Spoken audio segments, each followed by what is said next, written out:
everyone, and welcome to your Daily Five. Today is March 1st, and it's the official launch of Women's History Month. So I'm really glad I get to be with StockCharts on the first day of that historical month. Anyway, we have a lot to talk about. My name is Michelle Schneider, Mish, by the way, and of MarketGauge.com. So let's really roll right into it. Okay, so we're going to talk about a little bit. I'm not going to show you any of the actual indices because we all know that the market continues to be in this very persistent and stubborn trading range, particularly when we look at the SPY. Really, actually, at this point, we're talking about a range within a range. The bigger range that we've been watching for was 3,200 to 4,200. We got up to around 417, 418, and now we seem to be in a mini range within that range between 3,900 and let's call it 4050.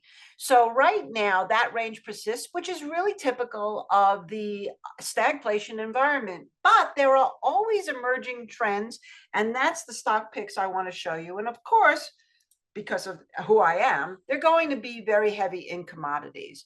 So the economic modern family is definitely guilty of the trading range, but what is interesting about it is that we also happen to have all of them pretty much in bullish phases at this point, which means that even with this correction, if you look at some of the market breadth, it's still relatively positive. No reason to ask why, other than the fact that the market still obviously believes that the Fed may not be as aggressive. I think that would be one reason. Another reason is that we have a lot of retail money coming into the market. But what is really undercovered are some of the stocks that we're going to talk about right now. For natural gas, silver, Fluor construction, 3D printing, which is actually 3D systems, which reported.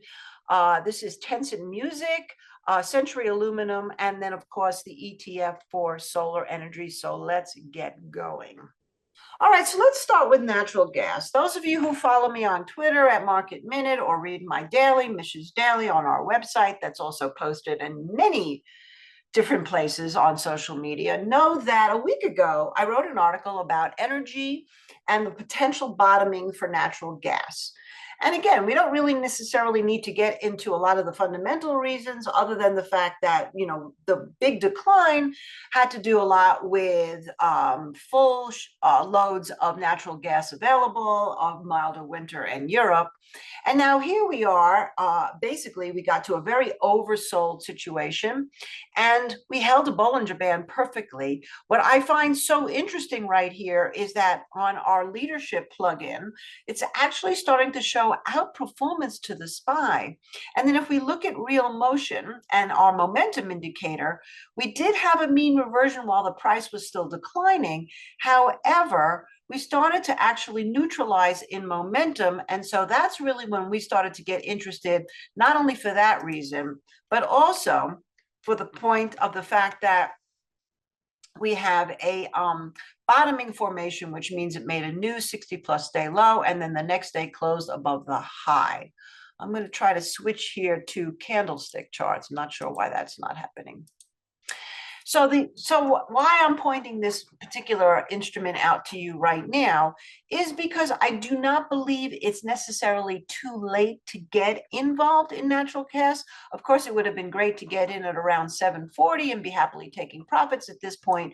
But if we hold above, and I'm going to say 8 to 840, or 835 even, because that's where this Bollinger Band is, with an inside day forming, if we can get through this high right here at 916, which was the high of Tuesday, then that tells me that we could potentially at least see a move up close to around 11.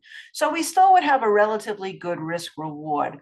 But more importantly, as an inflation, if we start to see natural gas take out those levels and continue to go up, and we see any kind of shortages start to emerge or demand really rising or any problems with getting this stuff out for delivery, then that would be another reason for inflation that the Fed can't necessarily control. And on that note, we're going to take a look at silver. So I have often said that when silver or gold starts to look really terrible, is probably always the best time to buy it. And so I put out a tweet on Tuesday that said that it looked like silver was about to turn around. It certainly fit the definition of looking terrible. And if we take a look here at our real motion indicator, we had a gorgeous mean reversion trade right where we are at the 200-day moving average. So silver is another one, long-term very bullish. We're not quite outperforming yet the SPY, nor are we outperforming the gold. In fact, we're underperforming. That could change. That would probably be a very, very inflationary scenario. But in the meantime, just looking at silver itself, you had a low of 1889 on Monday, and then again on Tuesday, a low of 1890, so that we could say that's almost a double bottom, also a reversal pattern with follow through today. Now the low of here is 1955. The high today so far is 1947. I would probably say at this point, we would want to see this gap filled, and then any dip from there would probably be a good buy opportunity. And depending on your time frame, whether you want to hold to under the lows or hold to under today's, if it confirms over the 200, I still think longer term silver should go up. The next trade is one that looks very different. And I've talked about this one a lot, including even on this show. And I'm actually going to change this with a hyphen. Hold on one sec. And that's Fluor Construction. Actually, Dave Keller and I talked about this stock, and also it's in an area that we think the industrial area could actually do well this year. Now, this has been in a giant sideways compression. It happened before and broke out. It never really went anywhere. But at some point, this thing is going to take out all these highs. And I would say a good place to look at right now would be a close over 37.50. And I mention a close because if you look back, we have not had a close over 37.50. So on a closing basis, 37.50, you have such a good risk to under the 50-day moving average. You can see how well it's outperforming. And then on the real motion indicator, it's finally now, after all the sideways compression, starting to take out its 50-day moving average, which tells me that the momentum is starting to increase. So keep that one on your radar. An old fave of mine, which is 3D Systems, reported earnings and did a lot better than what people thought. Now, this was a stock where it was trading down here at 6 or 7. We were thinking to ourselves, how could this possibly go any cheaper? I mean, this company's not going out of business. But nonetheless, it made this huge move with the market, came all the way off, and look how nice it sat into earnings on the 200-day moving average. So we've got obviously the leadership starting to take over, the momentum starting to take over here. It's had a nice bullish cross in momentum, not yet in price. But nonetheless, after this big move today, I would probably give it a little bit of time for the dust to settle. And if we can get back down, say around 10.50, that might be a good buy opportunity with about $1 risk.